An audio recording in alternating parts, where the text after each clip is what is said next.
Welcome to I Said What I Said. I'm 𝐟𝐸𝐫𝐿. That's Tyson Gentry. So Tyson and I will keep rolling on. We change up the NFL schedule that we're doing. And so we reacted immediately on Sunday to the early window games, I guess early during the day and then the afternoon. And so that's out right now on YouTube if you want to listen to what we said. But we want to react to what the hell just happened on Sunday Night Football and Monday Night Football, because two pretty similar games if you're looking at it in a vacuum. I mean, one team looks dominant, another team hangs around, and then we got a crazy finish. But we're going to start here with this insane Bills comeback on Sunday Night Football, Tyson. I mean, my God, where do we even begin? I'm going to throw it to you, and we'll kind of pick apart everything that happened.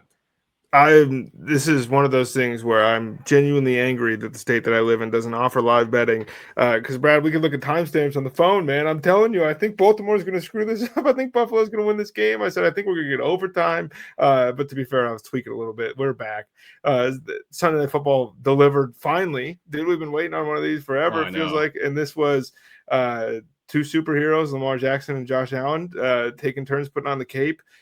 And we'll get into Buffalo's comeback and 15 points and all that stuff. But, like, to me, the immediate thing that jumps out is since 2022, no football team has lost as many games with a lead of 15. In the history of the NFL, no NFL team has lost as many games when leading by 15 in the fourth quarter as the Baltimore Ravens have from 2022 until now. So this is not like an anomaly. This is something we've seen the Baltimore Ravens do now 4 times in the last 4 years. It's a once-a-year occurrence, essentially, that this team is going to be up huge and they're going to choke the game away. And it just so happens that, like, this one, it doesn't matter a ton because it's week 1, but it's like we still have the taste in our mouth of Mark Andrews dropping the ball on the goal line and this team not being able to get it done. And then we come out and Lamar Jackson is cooking. And Zay Flowers is cooking, and this offense is unstoppable. Derrick Henry looks like the greatest 32-year-old running back we've ever seen. He's probably going to continue to look that way. But then you throw the ball 9 times in the second half. Like, I get it. Be conservative. You're running the ball all over the field in the first half. That's understandable. But when it's like, you just can't squander those Lamar games, man. And that was kind of what it felt like they did a little bit. And on the flip side, Josh Allen's pretty good. Oh, my God, man. I mean, pretty good. People are trying to take away his MVP thing last year, and it's not like this could validate or anything, but you just watch this guy. It's like he is unbelievable. Now, he misses some throws and whatever. Every quarterback misses throws. Like, nobody's perfect. Like, even Mahomes, who everybody loves, right, and just his talent, he dirts balls all the time. You know, like, this is football played by humans. Like, people make mistakes. And Josh Allen in the fourth quarter was damn near perfect. It was unbelievable. I mean, go look at the stats. 200 yards, like, what is it, the 4th most yards in the history of the fourth quarter? Something like that, just ridiculous. And NBC is basically packing up their gear on the sideline because everybody thought this thing was over, you know, and Buffalo Bills fans who are nuts and crazy, I mean, they were packing in because this thing was over. 15-point lead with 5 minutes to go. Derrick Henry fumbles the football, which never happens. And all of a sudden it's like, well, you know what? We got a new game here. And we had a new game here. Unbelievable. 22-point flurry by Buffalo in the fourth. And you mentioned, you know, how things went in the second half for the Ravens, Tyson. I mean, fourth quarter, touchdown to go up 40-25. Okay, it looks like everything's over because Buffalo had the punt 5 plays later. 3 and out. 2 plays with the fumble. Then a punt on 4th and 2 or 4th and 3. Gotta go, man. You gotta go for it. I mean, who cares? You're probably going to lose anyway because that's the way your defense has looked against Josh Allen, who went into another stratosphere. But that's your fourth quarter. You got 7, 9, 12 plays in the fourth quarter when you're trying to salt away a massive victory. And you point out the Harbaugh shortcomings. I'll add another one here. His 10th blown double-digit fourth quarter lead, which is the most in the NFL since 1991. And this was an improbable one almost, and yet it happened, and nobody's shocked about it besides just the shock factor at the time, like, oh my God, I can't believe this happened, because it's the Ravens, because we've seen them do this so many times, and this is just another example. There's graphics on social media going around on, oh, here's add this one to the blown lead that Baltimore has had. I don't know necessarily to just throw this out because Baltimore's going to be awesome for the rest of the year and they're going to make the playoffs and they're probably going to compete for the AFC Championship, whether they get there or not, and they're going to come close to making the Super Bowl. But this is another reminder that this operation is not all the way buttoned up, Tyson. we've been asking questions on the Buffalo Bills for it's been a year like that they haven't had Stephon Diggs, but it feels like it's been about 15 that we've been trying to answer this question of who's going to emerge as a dominant pass catcher in this unit. And 𝐾𝐨𝐽 fills his role excellent. Like he's great at what he does, but everyone has been asking, they got to get a true number one. When is that going to happen? Like they go out and get Amari Cooper and he's washed up at the end of last year and it just doesn't matter. Keon Coleman looks like he could be that guy. Dalton Kincaid rebounded in a way that I don't think is talked about at all. I've not seen it, but like this is a dude that didn't track the ball in a game that mattered quite a bit to end their season a year ago, and he came out and looked better than he ever has at the NFL level. I think that those two guys were awesome, but the Keon Coleman thing specifically, if you watch this dude at Florida State, Oregon, like body type is different, the way he moves is different. And that was the first time you can look at a game and go, he might be putting it together. 8 catches on 11 targets for 112 and a touchdown. He's the number one guy. This was his breakout. 6'4", 215 pounds, runs a 4.5 40, 4.4 40 maybe. This is what Josh Allen's been waiting for. This guy's explosive, fast, physical. Is a great locker room guy based on everything we've seen from the videos. And, sometimes it goes one of two ways. Quirky. It's a fun guy to have around, but, you like him. He's not necessarily an impact guy. No, this guy is going to be an impact player for Buffalo this year. People were kind of circling it. Maybe it happens his rookie season. This is going to be his breakout, and that was a welcome to the NFL, I've arrived moment. And you mentioned it off the top, too. I mean, Shakir, he's going to be a target monster. He's a really good player. He's underneath. He operates in that middle of the field zone. 9 targets, 6 catches, 64. That's what he's going to get. That's what he's going to do. He's going to be the go-to guy on third down, some pop plays here and there. But they need a game breaker, and Keon Coleman was that guy. And on the flip side, I hope Todd Monken does not forget that Zay Flowers exists because he was unbelievable. 7 catches, 143 in the HUD, was getting wide open. And this guy, Yak monster, dude. I mean, but here's the scary thing beyond that. We look at how good Lamar played, how awesome Zay Flowers was. Hopkins had that sick catch for the touchdown, but 2 catches, 35. Derrick Henry had a catch for 13 yards. Bateman, 2 catches for 10 yards. Mark Andrews, 1 catch for 5 yards. Justice Hill, the running back, 1 catch for 3 yards. I've been saying this for the Ravens. Who is the other guy that's going to emerge in this passing game? You think it's going to be 𝐤𝐵𝐼𝐸? He's got to be healthy. It could be that guy too. I mean, we've seen him come on, but that is a concern for me. Yeah, and it's a mirror match, man. That's what it feels like every time these guys play. 81 total points scored. What a treat, huh? Saved us a little bit. And look, we told you all the unders were going to hit for the most part, and then these guys just came off the top rope and tried to get 100. This over-under, I think, was 52.5, and they both scored 40. I mean, just unbelievable, man. Let's go here before we get into our week 2 preview. The Bears blow it against the Vikings, Tyson, and this is almost a mirror image of what happened. I mean, the Ravens were in control on Sunday Night Football, but let the Bills hang around, and then Bills came back and won it. Bears were in control early. I mean, God, J.J. McCarthy looked like he couldn't play in this league. And that was an overreaction, of course, because he's coming off a knee injury, and this is his first game, and it's against freaking Dennis Allen's defense. Like, yeah, he's probably going to be confused a little bit. Caleb Williams looked awesome on the scripted drive. After that, 10 points total. There are questions, but I'm going to throw it to you. Where do you want to start here? What's your takeaway coming out of this Monday Night Football game? Well, first one is like, just because I need to steal this from you. We know Kevin O'Connell's a good coach, Brad. You don't have to let us hear it again, but he was great, and the team was level-headed all the way throughout. Brian Flores forgot who he was for an extended period of time in that game, and then he was like, "Oh yeah, I blitz this guy every play. We're fine," and that was probably the biggest takeaway. Does Caleb Williams have to play off structure? Because he looks like that's the only way he wants to play quarterback. And then, when he is within dude, it was bad. And the overthrow rate being 14 points higher than everybody else. He ties with Bryce Young, as whatever the completion percentage over expected was. And he was 10 for 10 at one point when the game was scripted, when he was taking what was given to him, when he didn't have to think so hard about everything. And I think you can encapsulate this game on the hospital volley through DJ Moore.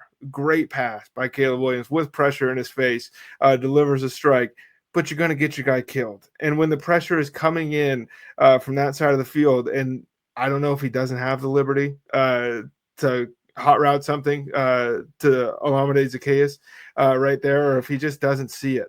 because they're emptying out outside of the field, man. Like, you got to just take the free ones. You got numbers over there. That was tough.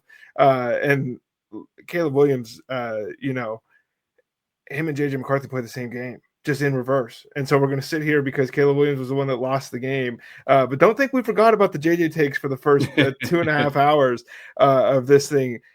Impressive resilience from J.J. McCarthy, certainly. He was in hell for like 3/4 of that football game. And then, what do they call him, Dark J.J., or what's the alter ego that he has? Something like that. Tapped into that thing. He's running the football. Still would love to see TJ Hawkinson get more involved. But this is how you know that an NFL season has been rung in officially, is that Aaron Jones buries the Bears. This is going to be an inaugural thing every year until the end of time. So 2 things for me. I think the Caleb Williams one is what everybody's focused on. Everybody's calling him a bust and he sucks.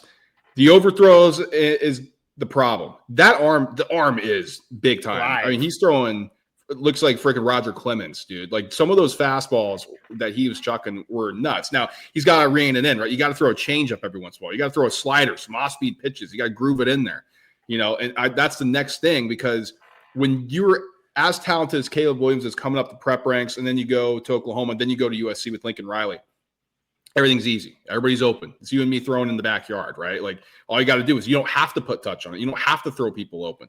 So he's learning that. And this is his first year under a new system, first game under a new system. All the stuff that's coming out about the Eberflus regime, was anybody thinking he's in a good situation on offense? And I know people are like, well, you're coddling him. He's got to do more. Listen, this is your number 1 overall pick. This is the guy who you're hoping becomes the first passer in the history of your franchise to throw for 4,000 yards. That's how low the bar is, how bad the quarterback situation is. So you better be pampering him. You need some tough love too, of course, but you got to make sure he's in the position to succeed. That's a better way of saying than pampering him. You got to do everything that you can to make sure this thing is going to work. And the offensive line, once again, I thought had struggles, Tyson. Like, the only reason we're talking about 6 more or 7 more sacks is because Caleb Williams was getting out of the pocket. Now, some of that stuff's off structure. Some of that stuff is in waiting around a little bit. But I think the biggest concern that I had from Caleb Williams that jumped out to me, Tyson, was not the lack of accuracy.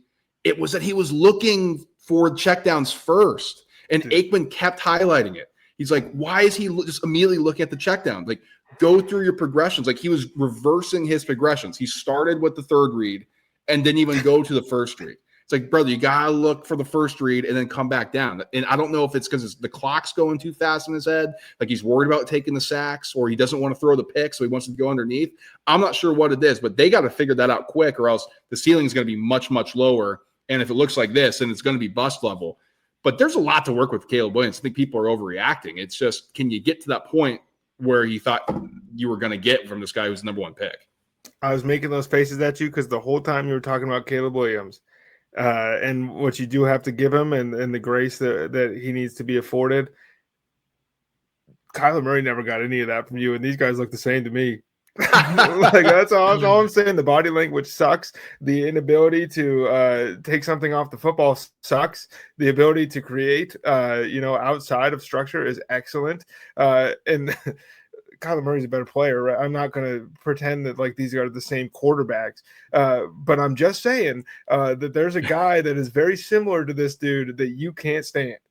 That's a good point. But remember, the pizza thing changed my perspective of Kyler Murray. No, but that is fair, and that's a good point. That's something for me to grow on going forward. But speaking of growing, dude, Ben Johnson got to be better. Got to be better. I mean, yeah, it's your first time, and we get that, but like, wonderkind, man, and like all offseason we're talking about this Bears team and what they're going to do, and I'm sitting here, and I think you're in the same boat where it's like, if this guy had as much pull as people said, then maybe Ryan Poles wouldn't still be the general manager in Chicago, because we're on the verge of the first lose-lose trade for number 1 picks in NFL history, dude. And they fleeced, and it doesn't look great in Chicago. The problems are still the problems, and we'll see going forward. Obviously, I expect this team to be a little better. But on the night that you honor the 85 Bears, on the day that this article comes out, that we assume got greenlit by Caleb Williams, like his quotes are all over the dang thing, he's got to be better. The offense has to be better. DeAndre Swift touching the ball the first 15 plays is like, that can't be the way this thing is supposed to look. So Ben Johnson needs to be better, because that 2-minute drill was a masterclass by one in Kevin O'Connell and a disaster class by another. Well, and how the Bears got to look for a new kicker. 𝐿 Santos, you're in the NFL and you can't kick the ball out of the end zone. Now everybody's like, well, kick it out of bounds. If you can't kick the ball out of the back of the end zone, if you're an NFL kicker in today's day and age, you should not be kicking in the NFL. And plus, he missed a field goal. And if you know you can't, then kick it out of bounds. But, like, you can't miss. It's got to be one or the other. I mean, it was insane. I'm sitting there and we're all like, yeah, that's probably got to go through the back of the end zone. And it looked like he kicked it, and he was like, he knew it was short. You saw his face. He's like, ugh. I'm like, yeah. He got on his horse, dude. He's down there. Oh, like, I gotta go hit somebody. Unbelievable. I mean, that was shocking to me. And everybody's, yeah, you got to kick it out of bounds. But, I mean, you got to have a kicker that can kick it out of the back of the end zone. Good Lord. All right. I'm fired up. That was good. Let's move on to the week 2 preview, Tyson, and let's look at some marquee matchups. Marquee matchups. Do a turnaround and go to Thursday Night Football immediately with Commanders going to the Green Bay Packers. And these are 2 playoff teams from last year. Commanders didn't look great against the Giants, but Giants play the Commanders well. So I don't know if you can take too much from that. But the Packers looked freaking awesome. And we reacted to how they looked with Jordan Love, that receiving core. That's just going to be what it is, guys. They're going to have 13 guys are going to get targets. Yeah, that's pretty much it. We figured out. With the defense, with Halfley, and you got his new toy and Micah Parsons. Woo, boy, this is a tough game, I think, for Jaden Daniels. And Micah Parsons is familiar with them, obviously, from the time in the NFC East. Yeah, 2 games. But how beautiful is that? Like, he gets traded from Dallas, and it's to a team that's matched up with the NFC East this season. Oh, man, he's going to be like, oh, of course. Here's the deal. Washington Commanders haven't won in Lambeau in 49 years. I think the last time they beat the Packers, it was in Wisconsin or in Milwaukee, and they were out. I don't know. I was reading about it earlier today. I don't know what Washington has for this defense, and it's week 1, and it's impossible to say that because we're holding on to priors about what this Lions offense was supposed to look like and how it was a top 10 unit in the history of the NFL and points scored a year ago, and we thought we knew we were going to get. And then the Packers completely shut them down. So it's like maybe Green Bay was that mythical one piece away from a championship team that we always talk about or that we hear about. Or maybe it was just week 1 and they jumped on somebody at home to get the season started. We're going to find that out. Jaden Daniels is a pretty good test for this pass rush as far as like, can you get the guy on the ground when you need to get him on the ground? Because he was the offense, and I think he's going to continue to be that. I'm worried about Washington's skill position players still.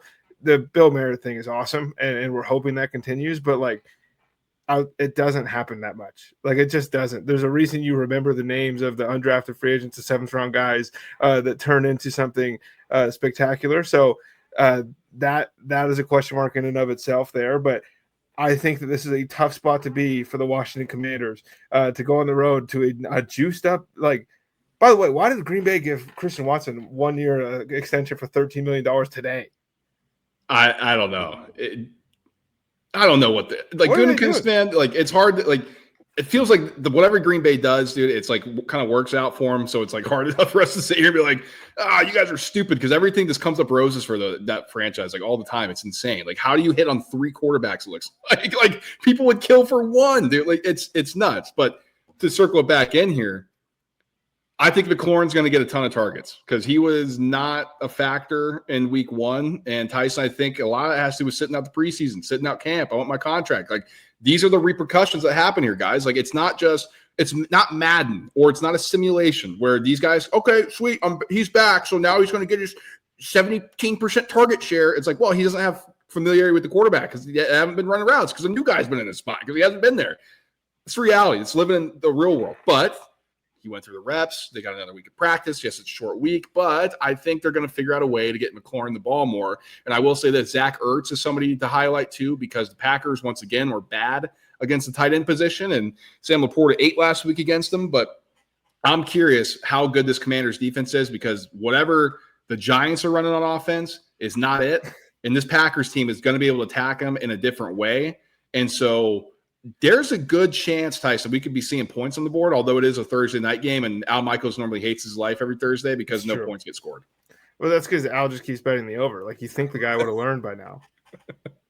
Let's get into the Super Bowl rematch. Eagles at Chiefs. Now, this is interesting because both coming off a long week, right? Eagles play Thursday, Chiefs play Friday, but they're coming back from Brazil, and they lost in Brazil. And everybody's circling this as well. The Chiefs are 1-0 or 0-1. Like, can you bet on it or bet against the Chiefs and Mahomes and this and that? Has anything been different from last year when we look at these two teams? Because Xavier Worthy's out, which is a huge blow. Rashee Rice is out, which is a huge blow. That offensive line for the Chiefs stinks. The running game is still bad, and the Eagles' defense. Jalen Carter is rested again, dude. Like, he's not even back. He didn't play. Like, everybody's talking about, the Eagles' defense looks different. Yeah, it's different because who we think is the best interior defensive lineman didn't play, and so I don't know. I'm looking at this in the same light as I viewed the Super Bowl, which we were big on the Eagles. I think it happens once again here. Yeah, I don't think it'll be 40-22 or 40-6, as some of us like to remember it. Look. The Chiefs almost always look like they're going to win the game at some point. And last year's Super Bowl excluded, like all of the other games that they played, it looked like the Kansas City Chiefs were going to win that game. And the year before that, every game they played felt like the Kansas City Chiefs were going to win the game. That Friday night game in Brazil was the first time in a long time that I can remember looking at the TV in a game that wasn't like the Super Bowl and been like, I don't know if the Chiefs look the same to me. And look, it's week 1. It's in Brazil. There's a lot of stuff going on. You lose Xavier Worthy. I'm not going to pass a bunch of judgment that the Chiefs aren't making the playoffs or even that they're not going to win the AFC West. Like, I'm not prepared to say any of those things. I'm just saying that for the first time in a long time, they didn't really look like the Kansas City Chiefs to me. And I don't know if they're going to here. They might close as an underdog at home. That's never happened, man. They're 1.5-point dogs right now in FanDuel. It's interesting. Because that's saying, Tyson, that Eagles are 3.5 or 3-point favorites on a neutral. That sounds right to me, though. I mean, we'll see. Kansas City's rushing defense was, again, awesome. We talked about how nobody in the NFL could run the ball, but this Chiefs rushing defense is one that we expected to be good before the season, and so I'm choosing to attribute Amari Hampton's lack of ability to get going to Kansas City a little bit, Spags and those guys. Philadelphia is a little bit different of a beast. Landon Dickerson's still dealing with an injury, all of that stuff, but, like, we've seen Jalen Hurts put up huge numbers against Spag defenses, and it's going to be one of those things. A.J. Brown's never recorded a target for the Eagles in the first quarter when they played the Chiefs. Do you think that's changing this week, Brad? Yeah. So here's my bold prediction. Get ready for it, guys. A.J. Brown's going to have more than one catch. Calm down. I think he's going to eat, man. He's going to get force-fed, as the kids like to say, early and often. And I think it's for the betterment. McDuffie – he had the great run in the Super Bowl when they won against the Niners. Still a really good player. He wants to get paid, Tyson. The Chiefs are looking at him internally like, I don't know if we should pay him or not. And so I think that's something that they could take advantage of. Plus, Smitty was quiet too. And so I think the wide receivers are going to get involved early and often. And I will say that no matter who wins this game, I'm not burying the other side. Like, it's a Super Bowl rematch, man. Like, when the Philadelphia Eagles beat the Kansas City Chiefs in 2023, it didn't erase the fact that the Chiefs won that Super Bowl. And then the Eagles imploded like 3 weeks later. And so it's hard. This one matters to us because we're watching it. These are new teams. We're going to close here with Sunday Night Football, Falcons at Vikings. J.J. McCarthy, he's getting the Tom Brady treatment. 2 back-to-back primetime games. Oh, my goodness gracious. Falcons going to go on the road. Now, it's to a dome, right? Minnesota's in the dome, and it's not terrible weather right now regardless. But I do think that's always interesting to note. The Falcons, man – a lot of good, a lot of bad during their game, and it's classic Atlanta Falcons result and the classic Atlanta Falcons game that we saw against the Bucs. So what are we going to see here? A Vikings team that looked really bad early against a Falcons team that was hit or miss and at home, and we have question marks again, but I thought the quarterback looked good at times. I thought the running game was questionable.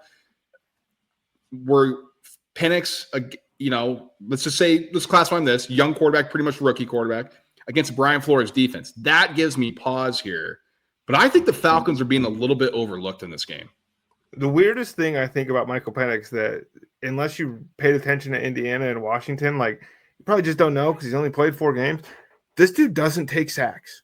He just doesn't. And it doesn't make any sense. He's not faster than anybody. He doesn't necessarily manipulate the pocket like a prime Aaron Rodgers or something. But for some reason, this dude is really hard to bring down behind the line of scrimmage. Can B-Flow and the guys in Minnesota change that? The answer is probably yes. With the way this Atlanta Falcons offensive line looked a week ago, when you overload one side of the field, it's going to be tough. I mean, his blindside protectors out for the year. It's a tough situation to be in. Drake London with the AC joint, he's going to miss some time here too. Fire up your Kyle Pitts. That's what I know. The guy got 7 targets last week. But Atlanta wasn't able to run the football. Was that because it's Tampa Bay and it's kind of similar thing to Kansas City where like we know the interior of that defensive line is good? Or is this just like another thing that we're going to leave, scratching our heads all year? How come the Atlanta Falcons can't run the football? And then on the flip side, Baker Mayfield had it when it mattered against this Falcons defense and made them, look really, really good at certain times. That Bucs offense did. And then floodgates opened. And I think that Kevin O'Connell is going to be able to look at some things on film. And I think that we might be having a similar conversation next week about, wow, J.J. McCarthy went out there and won again on primetime. And by the way, dude, Minnesota plays week 2 primetime every year. Can somebody look this up for me? This has got to be the 4th time in a row. So I think Bijan Robinson could have some success if they do the outside zone because that's where a lot of DeAndre They Swift don't let him. Money. I know. But can it happen in this one? If you're looking at this thing and the coaches are taking a peek, like, all right, let's at least get something different because that's where there was success with DeAndre Swift. And if you can get Bijan Robinson out there, ooh, boy. But we'll see. And like Tyson said, we haven't really seen it from the Falcons. I don't know if they're going to be able to adjust, if you're going to stick into that's what we do type of deal. I think Justin Jefferson and TJ Hawkinson are going to be more involved in this for sure. I mean, God, Emeka Egbuka tore it up, and Mike Evans had a good game on the other side. So this thing could be a fireworks show if McCarthy can settle in. Because, I mean, Raheem Morris is the coach. He's supposed to be running the defense or at least supposed to be involved with the defense.